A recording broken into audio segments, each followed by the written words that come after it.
Hello, this is Scott from Telecoms.com here at Network X 2025, and I'm delighted to be speaking to my colleague Kerem from Omdia. Hi. So I understand one of the things you're focusing on, I'm talking to a few of your colleagues here, our colleagues, but one of the things you're focused on at the show is AI at the edge in this telecoms context. Can you tell us a bit more about what you're hearing there? Sure, yeah. So first of all, I think one of the things that I want to mention is that edge has been an area of opportunity for telecom operators for a while, but it hasn't really flourished because there were questions about demand, there were obsessions with things like killer use cases, why am I doing it, for whom am I doing it? So those were all like relevant questions, but at the same time, there were limitations as to what can be done. Now, with AI, monetization again became a topic of interest, and basically my job is to look around, talk to people, and try to understand where all of this is evolving towards. Yeah, well, because as you say, edge computing has been a topic in telecoms, certainly for quite a while as far as I'm concerned, and for people who aren't too familiar with it, it's about having computing resources sort of roundabout base stations at the edge of the network. Yeah, well, so base stations is a bit of a caricaturization, right? I mean, that's how it's seen because,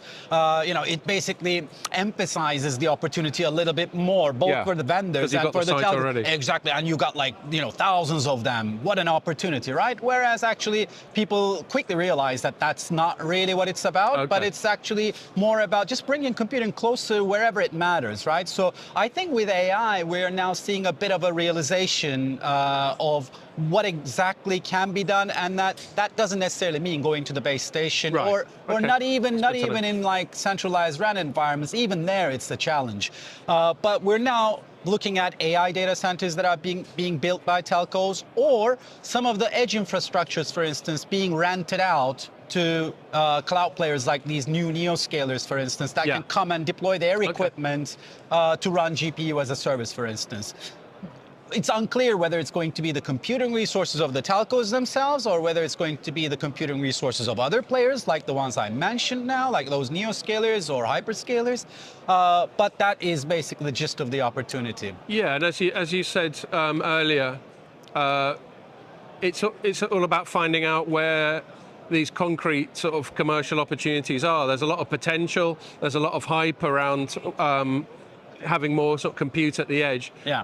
How do you think we are? Like, I don't know if we want to think of it as a hype cycle or whatever, but how far along do you think we are towards actually realizing this as a commercial reality? So commercial reality, in my opinion, when it comes to these AI data centers, etc., it's not that far.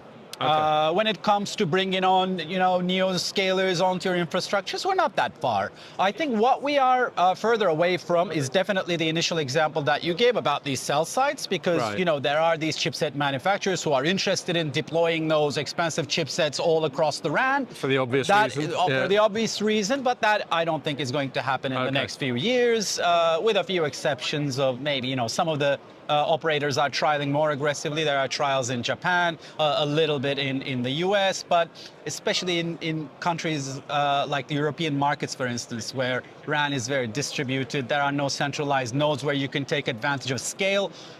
That sort of thing is not going to be easy to achieve. The size of the pie, though, is even though you can put a number on the size of the pie, it's very difficult to assess what percentage of that pie is going to be captured by the telcos themselves. Exactly. That's the thing, right? Because otherwise, it just makes perfect sense to have closer computing, better network connectivity. So it's like the best of both worlds when it comes to on-prem computing and public cloud. So it's like, why not there?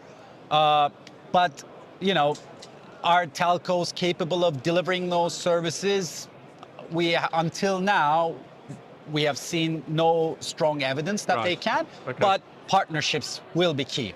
Yes, I think that rings true, and that's a good place to end it. I mean, my last thoughts are, obviously, the telecoms sector has a rich history of missing out on quite a lot of revenues that the more IT side of things have capitalized on, and I think you're right. It's not a core competence of theirs, so partners are crucial. Yeah. Okay, well, that's brilliant. Thank you very much. Thank you, Scott.